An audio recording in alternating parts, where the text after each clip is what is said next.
Hello everyone, आप सभी लोगों का एक बार फिर से आपके अपने YouTube channel massive skill mechanical में स्वागत है। दोस्तों, आज के इस वीडियो में मैं आप सभी लोगों को एनएमडीसी के सिलेबस को ध्यान में रखते हुए मैकेनिकल इंजीनियरिंग में सबसे इम्पॉर्टेंट चैप्टर जो है वो है आपका स्ट्रेंथ ऑफ मटेरियल। तो इस सब्जेक्ट पे मैंने काफ़ी कम वीडियोस बनाया है, तो अभी मैं कंटिन्यूस इस सब्जेक्ट पे काफ़ी कवर करूँगा। तो स्ट्रेंथ ऑफ मटेरियल का टॉप 20 ऑब्जेक्टिव क्वेश्चन और आंसर डिस्कस करूँगा। तो फिर चलिए बिना किसी देरी के शुरू करते हैं। तो हमारा पहला क्वेश्चन है कि column that falls due to direct stress is called short column, long column, weak column या मीडियम कॉलम। तो देखिए, ऐसा कॉलम जो कि फेल हो जाता है किसकी वजह से? डायरेक्ट स्ट्रेस की वजह से, तो उस कॉलम को बोलते हैं हम शॉर्ट कॉलम। तो ए आपका करेक्ट आंसर हो गया। शॉर्ट कॉलम का एक और डेफिनेशन है कि ऐसा कॉलम जिसकी जो सिलेंडरनेस रेशियो है वो लेस देन 80 रहेगी, तो उसको शॉर्ट कॉलम बोलते हैं। और अगर उसका सिलेंडरनेस रेशियो जो है मोर देन 80 रहेगी तो उसको हम लॉन्ग कॉलम बोलते हैं।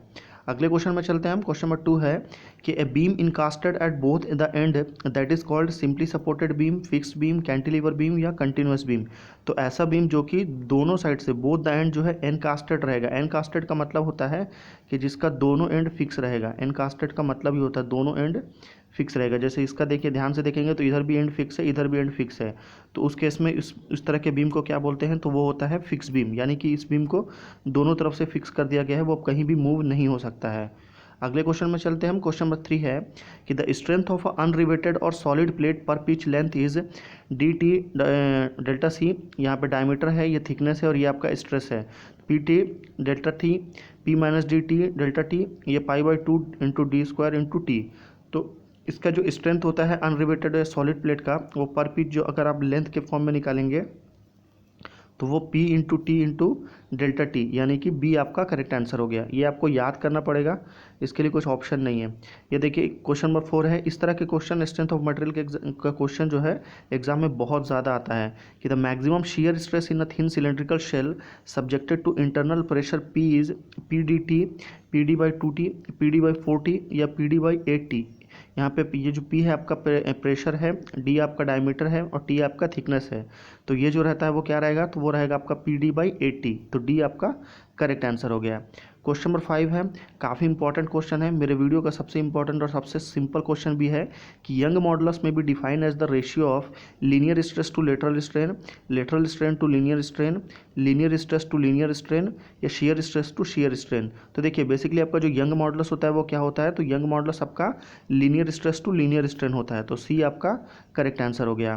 क्वेश्चन नंबर 6 में चलते हैं। क्वेश्चन नंबर 6 काफ़ी अच्छा है कि when a bar of length L है, विड्थ B है, थिकनेस T है, it is subjected to push of P, यानी कि प्रेशर लगा करके पुश कर रहे हैं उसको। तो उस केस में क्या होगा? Length width and thickness increase होगा, length width and thickness decrease होगा, लेंथ इंक्रीज होगा और विड्थ एंड थिकनेस डिक्रीज होगा, या लेंथ डिक्रीज होगा, विड्थ एंड थिकनेस इंक्रीज होगा। तो पहले पुश और पुल का बेसिक कॉन्सेप्ट समझते हैं ड्राइंग देख के। देखिए, ये आपका ड्राइंग है। अगर आप पुश करेंगे मतलब दो फोर्स जो है वो दोनों सेम डायरेक्शन में लगेगी, और पुल करेंगे तो दो फोर्स जो है वो दोनों अपोजिट डायरेक्शन में लगेगी। तो जब कभी भी पुल लगेगी तो लेंथ क्या होगी? तो लेंथ आपकी इंक्रीज हो जाएगी, लेंथ आपकी बढ़ जाएगी। ओके, जिस जिस डायरेक्शन में फोर्स लगेगा उस डायरेक्शन में लेंथ होगा। अगर आपका पुश कर रहे हैं तो लेंथ जो है आपका वो डिक्रीज हो जाएगा। क्यों? क्योंकि फोर्स जो है दोनों अपोजिट डायरेक्शन में नहीं लग रहा है, तो इस वजह से लेंथ जो है पुश में डिक्रीज हो जाती है। तो लेंथ डिक्रीज होगी तो विड्थ एंड थिकनेस अपने आप इंक्रीज हो जाएगी। तो डी आपका करेक्ट आंसर हो गया। क्वेश्चन नंबर 7 में चलते हैं कि the maximum shear stress develop in a beam of rectangular section is equal to the average shear stress 4/3 time, 1.5 time या ट्वाइस टाइम। तो देखिए, जो मैक्सिमम शियर स्ट्रेस होता है वो रेक्टेंगुलर सेक्शन का वो कितना होता है? तो वो 1.5 टाइम्स होता है एवरेज शियर स्ट्रेस के। तो सी आपका करेक्ट आंसर हो गया। क्वेश्चन नंबर 8 है कि a beam which is fixed at one and and free at the other and that is called simply supported beam, fix beam, overhanging beam या cantilever beam. तो देखिए, ऐसा बीम जो कि जिसका एक साइड जो है वो क्या है? एक साइड आपका फिक्स है और दूसरा साइड आपका जो है वो फ्री है, तो ऐसे बीम को हम कैंटिलीवर बीम कहते हैं। और इसका shear force bending moment diagram से न्यूमेरिकल बहुत ज़्यादा एग्जाम में आता है। न्यूमेरिकल के लिए भी अभी हम नई सीरीज स्टार्ट करने वाले हैं, तो आप हमारे साथ कंटिन्यूस जुड़े रहिए। तो देखिए, ये जो क्या है, तो ये आपका कैंटिलीवर बीम है। इसका ये एंड देखिए, तो ये एंड आपका फिक्स एंड है और ये एंड आपका इसका फ्री एंड है। ये लोड लगने के बाद का डिफॉर्मेशन है, टॉप एंड में और लोअर एंड में आता है। क्वेश्चन नंबर 9 में चलते हैं कि the section modulus of a rectangular section about an axis through the centre of gravity is b/2 d/2 bd²/2 bd²/6। तो सेक्शन मॉडुलस क्या होता है? तो सेक्शन मॉडुलस जो आपका किसी भी रेक्टेंगुलर सेक्शन का होगा वो होगा bd²/6। तो डी आपका करेक्ट आंसर हो गया। क्वेश्चन नंबर 10 में चलते हैं कि the ratio of share modulus two the modulus of elasticity for the Poisson ratio of 0.4 will be 5/7, 7/5, 5/14 या 14/5। ये देखिए बेसिकली आपका न्यूमेरिकल क्वेश्चन है, तो मैं इस क्वेश्चन को भी आप आज के शाम के वीडियो में ज़रूर कवर करूंगा, तो आप हमारे साथ जुड़े रहिए। अभी इसको करूंगा तो टाइम ज़्यादा लग जाएगा। तो अगले क्वेश्चन को देखते हैं। तो the strength of unriveted joint is equal to the, जो आपका रिवेटेड जॉइंट का स्ट्रेंथ होता है वो किसके इक्वल में होता है? Pull required to tear off the plate पर pitch length, pull required to shear off the rivet per pitch length, pull required to crush the riveted per pitch length, या minimum value of PT, PS और PC. तो देखिए जो strength होता है, strength of riveted joint का जो strength होता है वो किसके इक्वल में होता है? तो वो होता है minimum value of PT, PS और पीसी के। तो डी आपका करेक्ट आंसर हो गया। यहाँ पे पीटी, पीएस और पीसी क्या है? तो ये आपका लोड है, पर प्लेट पर पिच लेंथ है, ठीक है। ये आपका थिकनेस के केस में है, ये आपका शेयर के केस में, और ये आपका क्रशिंग के केस में। और बेसिकली अभी यहाँ पे जो रिवेटेड जॉइंट से रिलेटेड एक और चीज़ एग्जाम में आता है क्वेश्चन कि रिवेटेड जॉइंट जो है वो किस में ज़्यादातर यूज़ होता है, तो उसका एप्लीकेशन अगर पूछे तो कभी भी तो वो एरोप्लेन को बनाने में या एरोप्लेन को असेंबली करने में रिवेट जॉइंट का ही सबसे ज़्यादा यूज़ किया जाता है। क्वेश्चन नंबर 12 है साहब, काफ़ी अच्छा क्वेश्चन है कि the Poisson ratio for steel, Poisson ratio जो है वो स्टील का कितना होता है? 0.23 टू 0.27, 0.27 टू 0.30, 0.31 टू 0.34, 0.32 टू 0.42। देखिए पॉइजन रेशियो से रिलेटेड 2-3 चीज़ एग्जाम में क्वेश्चन आता है। पहली चीज़ आपको याद रखिए कि पॉइजन रेशियो की वैल्यू जो है वो हमेशा 0.5 से कम होती है। जिसकी भी वैल्यू आपकी, कोई भी मेटल हो नॉन मेटल हो, उसकी वैल्यू अगर पॉइजन रेशियो की वैल्यू हुई होगी तो वो 0.5 से कम ही रहेगा। और मैक्सिमम वैल्यू जो होती है वो 0.5 होती है, और मैक्सिमम वैल्यू किसकी होती है? तो वो होती है रबर की। अब उसके बाद में क्वेश्चन पे आते हैं, तो स्टील का कितना है? तो वो है आपका 0.27 टू 0.30।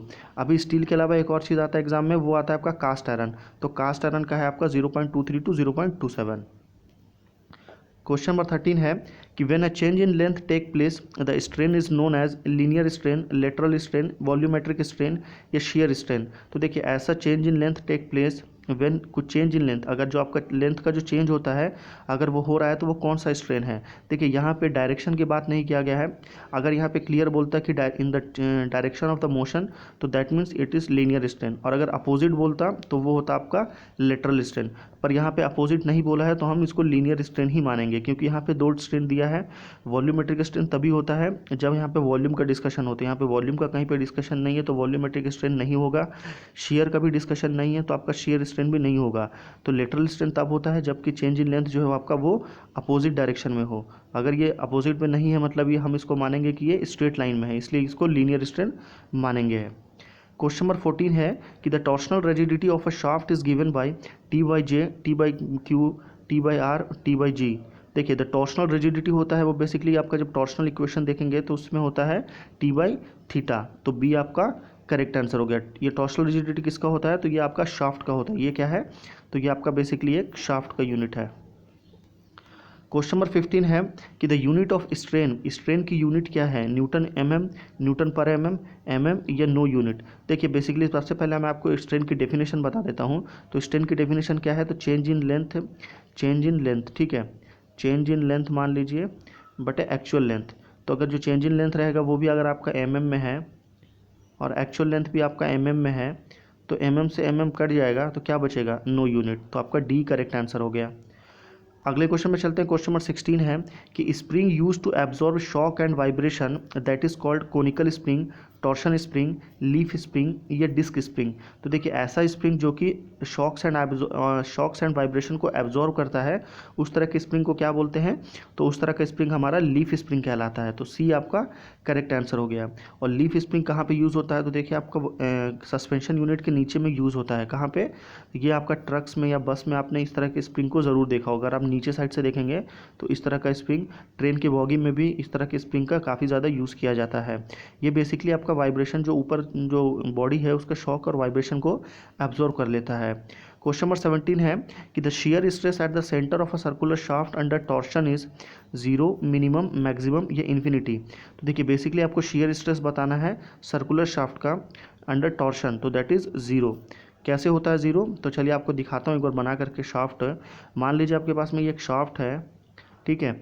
अभी इसको आप क्या करेंगे, टॉर्शन करेंगे। टॉर्शन करने का मतलब है कि जब आप इसको घुमा देंगे तो उससे क्या होगा, तो आउटर वाला जो सर्कल है इसमें क्या होगा, इसमें शेयर जनरेट होगा।